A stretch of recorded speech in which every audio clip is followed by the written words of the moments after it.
Aujourd'hui, nous recevons Jean-Pierre Touchat, Montpelliérain, archi-baron de Caravette, 40 ans de comédie et président du tout-puissant syndicat des commerçants et des halles et des marchés du Grand Montpellier. Voilà. Donc, bonjour Jean-Pierre. Bonjour. Nous allons commencer par la une du prochain numéro de La Glorieuse, le numéro 763, avec que des bonnes nouvelles.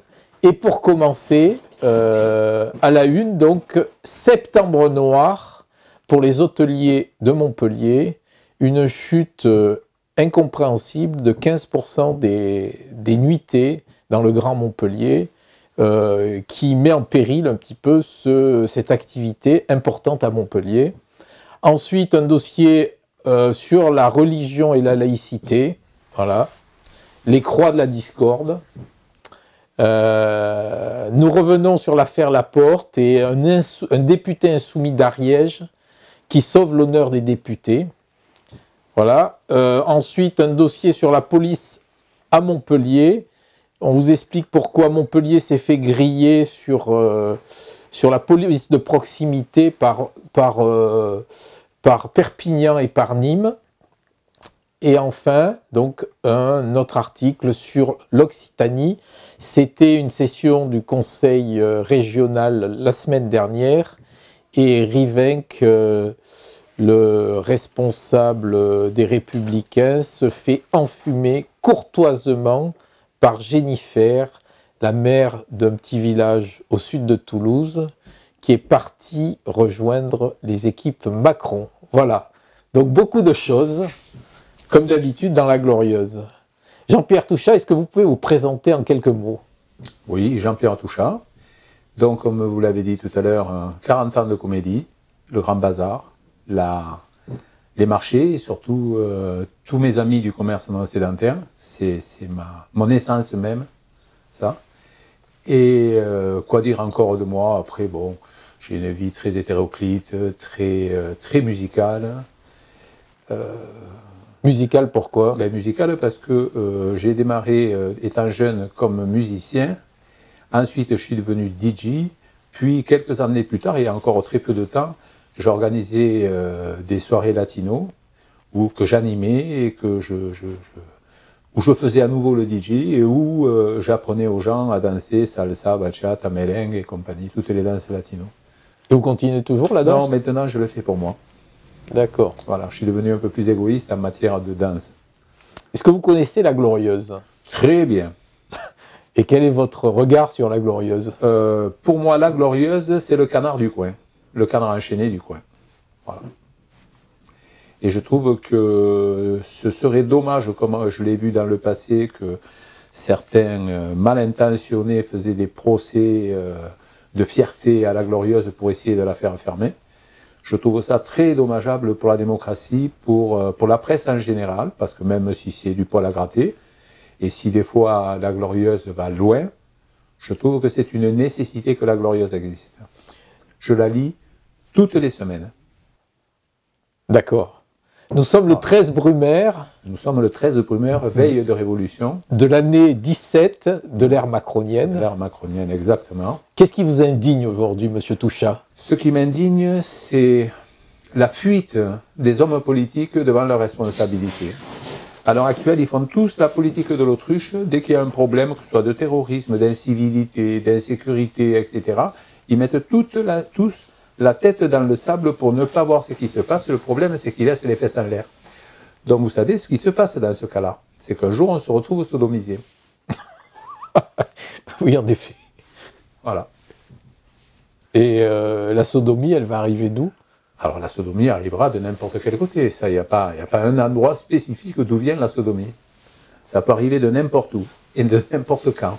Et pour ce qui concerne les halles et les marchés? Alors, les halles et les marchés, je vais vous dire, on a souvent essayé de les imiter, de les copier, tout ce que vous voulez. Ils sont restés tels qu'ils sont. Et vous savez que les halles et marchés, le commerce non sédentaire en général, c'est l'un des plus vieux métiers au monde. Il y en a deux vieux métiers au monde. Le premier, celui que vous connaissez, des filles qui sont dans la rue, et nous. parce que nous sommes les ancêtres de toutes les formes de négoce. Le commerce a commencé par le commerce non sédentaire.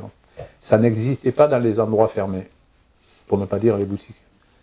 Revenons à l'affaire des Halles les Sacs. Au départ, vous n'étiez pas invité.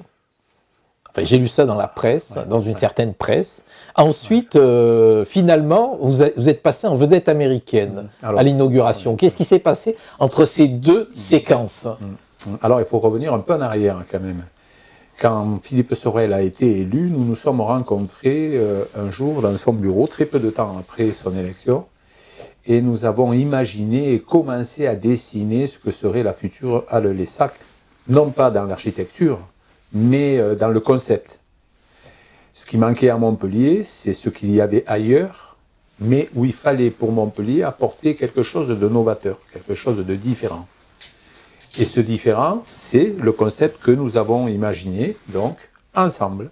Je précise, ensemble pour ne pas dire qu'on puisse dire que je veux récupérer la paternité de l'opération. Nous l'avons décidé et dessiné ensemble.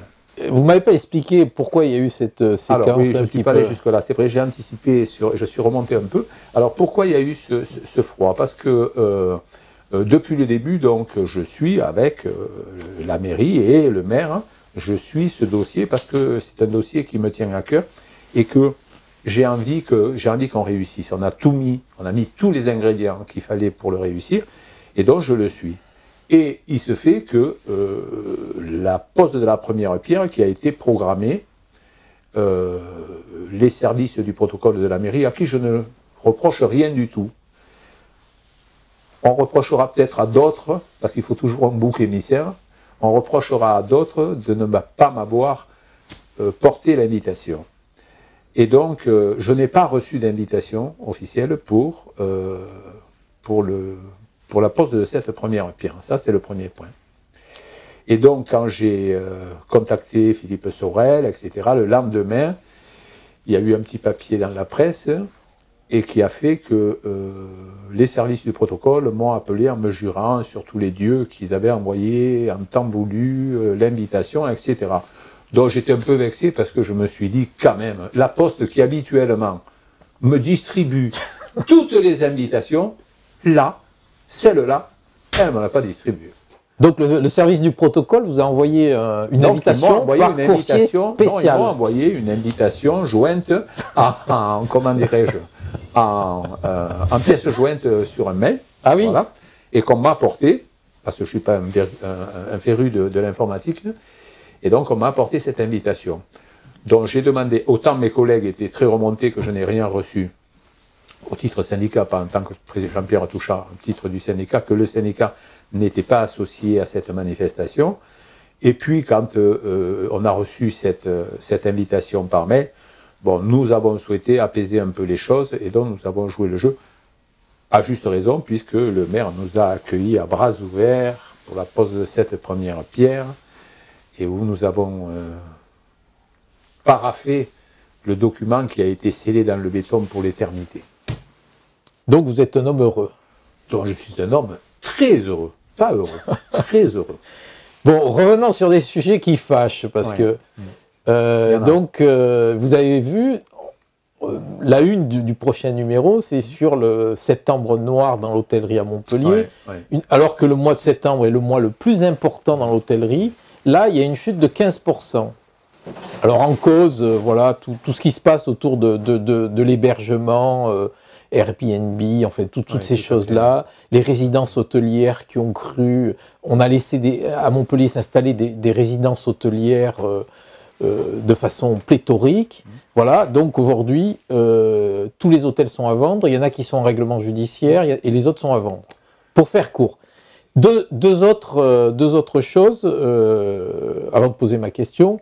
2 monuments à Montpellier du commerce ferment ces jours-ci, Broussous et Calmels et la librairie des 5 continents. Le centre-ville est moribond. On parle de commissions. Vous savez, en France, quand il y a des problèmes, on fait des commissions. Donc on a... Quand on veut noyer le problème. Quand on veut noyer le problème. Donc là, on va créer des commissions. Il y a un député qui s'en charge, à grand renfort de communication. Qu'est-ce qu'il faut faire pour lancer ce sacré commerce en centre-ville? Alors, il y a plusieurs questions dans votre question. La première, c'est sur l'hôtellerie. Moi, l'hôtellerie, je suis un peu attristé parce que je connais bien, c'est un ami très cher, Jacques Imestre, qui est président de l'UMIH et qui, a de surcroît, est membre avec nous du CLIP. Et à ce titre, je voudrais lui apporter tout mon soutien et faire ce qu'il sera nécessaire de faire pour l'aider dans cette démarche. Et c'est vrai que les hôteliers souffrent beaucoup ces derniers temps et qu'il sera peut-être nécessaire un jour de réfléchir et de ne pas laisser faire tous ces grands bazars parallèles qui ne rapportent absolument rien à l'économie et qui par contre la vide de sa substance, c'est-à-dire ce qui permet à la nation de vivre, c'est-à-dire les impôts. Okay. À l'heure actuelle, tous les grands groupes, que ce soit Google, que ce soit Airbnb ou tous les autres, n'apportent absolument rien à la nation. Absolument rien. Donc là aussi, comme je disais tout à l'heure, il faudra quand même que les politiques s'en inquiètent. Ça, c'est la première chose. Qu'est-ce qu'ils font? Ils dorment là en ce moment ou vous pensez qu'ils s'en inquiètent vraiment? Parce que ça fait que ça commence à faire 4-5 ans que ça dure. Oui, ils sont sur un petit nuage blanc là et ils sont un peu comme Aladdin. Pour l'instant, ça flotte là-haut. Il faudra faire attention, s'il pleut, le nuage va se vider. Donc, je pense qu'il faudra qu'ils s'inquiètent de l'industrie hôtelière parce que c'est une grosse composante de l'économie française. Il faut savoir qu'ils sont devant l'agriculture. C'est la première ressource nationale. Et que si personne ne s'en inquiète, comme dans un autre temps, personne ne s'est inquiété du commerce, du petit commerce, et que ça continue à l'heure actuelle avec les centres-villes, parce qu'après avoir vidé les quartiers de toute essence de commerce, où maintenant on n'avait que des commerces parallèles, sans les qualifier, à l'heure actuelle, on est en train de tuer les centres-villes. Alors les centres-villes, pour essayer je dis bien pour essayer de les relancer, il y a une des composantes essentielles, c'est l'accessibilité. Plus on barre l'accessibilité des centres-villes, plus ça devient difficile pour eux, et plus on renvoie les gens vers la périphérie, là où c'est facile de se garer, où c'est facile d'aller, etc., etc. L'avantage des centres-villes, c'est qu'on a déjà l'élément qu'on peut trouver tout au centre-ville. C'est une certitude. Le problème, c'est qu'on a un problème d'accessibilité énorme, où les parkings sont très chers. La seule mesure qui a été prise favorable à la restauration et à l'animation du soir, c'est le coût des parkings qui a été baissé drastiquement pour le ramener à des prix qui sont tout à fait abordables. Ce serait bien que les villes, en général, je jette la pierre à personne, mais que les villes, en général, réfléchissent à une politique tarifaire pour les temps à venir. En sachant une chose essentielle, c'est qu'on jette souvent la pierre à la voiture en disant « oui, mais ça pollue, c'est ici, c'est là-bas ». Ça, c'est une vision à court terme. Or, gouverner, d'autres l'ont dit, c'est prévoir. Et prévoir, c'est savoir que dans 20 ans, dans 30 ans, on roulera propre. Les voitures seront électriques, elles seront à hydrogène, elles seront à tout ce qu'on veut, mais elles seront propres. Mais le problème du stationnement et de l'accessibilité se posera toujours. Donc, pour anticiper, il faut déjà prévoir le stationnement et l'accessibilité dès aujourd'hui. Un autre dossier, là, le marché de la comédie. Brigitte Roussiel-Galliana s'est déclarée solidaire de la maire de Paris. En gros, pour faire court, la maire de Paris ne veut pas que Campion s'installe le marché de Noël parce qu'il y a trop de produits made in China. Ouais. Donc, indirectement, est-ce que ça ne vous touche pas? Parce que c'est vrai que le marché de la comédie est plutôt sur des produits, on va dire, bas de gamme. Non, pas du tout. Voilà. Vous avez mal fait le marché. Alors, expliquez-moi quel est l'esprit du marché. Alors, le marché de la comédie. Il y a le marché comédie et il y a le marché de Noël. Je ne parle pas du marché de Noël, je parle du marché de la comédie n'est pas bas de gamme du tout. Je le connais bien pour la bonne et simple raison, c'est que j'y travaille. Que je suis dans cette gamme de produits. Or, nous vendons, ce que nous vendons sur ce marché, ce sont des produits de déstockage. Oui. Et les produits de déstockage, ce sont des produits qui, en gros, dans le commerce normal, valent, mettons, 50 €, et que chez nous, sur le marché de la comédie, vous allez pouvoir toucher à 10, 15, voire 18 €. Voilà. Parce que nous achetons des fins de série, nous achetons, etc., nous rachetons les grossistes, nous rachetons les boutiques, nous sommes un des éléments de la chaîne commerciale. Nous sommes presque en bas, mais nous sommes un des éléments. Et vous pouvez trouver sur le marché de la comédie des marques comme vous pouvez trouver ailleurs.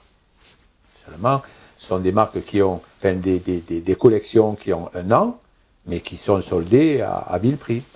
Avec 17% de taux de vacances dans les commerces, dans les fonds de commerce en centre-ville, est-ce qu'on ne peut pas dire que les loyers sont trop chers aujourd'hui à Montpellier? Alors, peut-être on peut dire que les loyers sont trop chers, peut-être. Je ne sais pas si c'est vraiment la raison primaire. La première des raisons, je pense, c'est ce que je vous disais, c'est l'accessibilité. Ça devient de plus en plus difficile pour venir au centre-ville. Ça devient de plus en plus cher pour venir au centre-ville. Quand vous avez quelqu'un qui se gare sur le parking de la Comédie, sur le parking Foch ou sur le parking de la préfecture, qui va passer 2 heures, 12 heures et demie en centre-ville, de briques de broc, ça va lui coûter 10 €, quoi. Oui, mais depuis qu'on a construit ces parkings, ils sont amortis. Oui, très bien. Donc aujourd'hui, ils sont amortis pour qui? Non, mais aujourd'hui, ils pourraient les faire gratuits, ou je sais pas. Ils pourraient déjà baisser les prix, mais c'est une source de ressources énorme. Oui, non, ils sont tous privatisés aujourd'hui. Ouais, non. Presque tous. Une grande partie est revenue dans le giron. Enfin, le parking de la Comédie, le parking de la préfecture sont revenus dans le giron. Dans le giron de la ville, ou de l'agglo, ou de la métropole, ou de la société qui est chargée de gérer ces parkings. Elle n'est plus, à l'origine c'était l'ANSSI qui avait ces parkings, et puis elle a passé la main parce que la fin du contrat est arrivée, et donc aujourd'hui, vous avez raison, ces parkings devraient être beaucoup moins chers puisqu'ils sont amortis, et ils ont été transmis à la TAM, puisque c'est la TAM qui gère ces parkings. C'est pas pour ça qu'ils ont baissé. Écoutez, je vous remercie. On va terminer par la question chapeau, la question traditionnelle. Vous tirez dans le chapeau, vous lisez la question et vous essayez de répondre. Si je peux. Alors, je lis la question. On dit que vous êtes l'homme le plus puissant de Montpellier après Sorel. Une réaction. Ben, écoutez, ça me fait plaisir qu'on pense ça. Le problème, c'est que je suis le plus puissant pour moi, déjà. Oui. Ça, c'est vrai. Pour moi, je suis le plus puissant vis-à-vis de moi-même. Vis-à-vis des autres, j'en doute un peu quand même. Parce que, vous savez, je suis... j'ai pas la grosse tête, j'ai pas de carrière politique à faire. Donc, que je sois le plus puissant ou le plus misérable de Montpellier m'importe vraiment peu. Ok, très bien. Je vous remercie. Voilà, merci. Je vous remercie.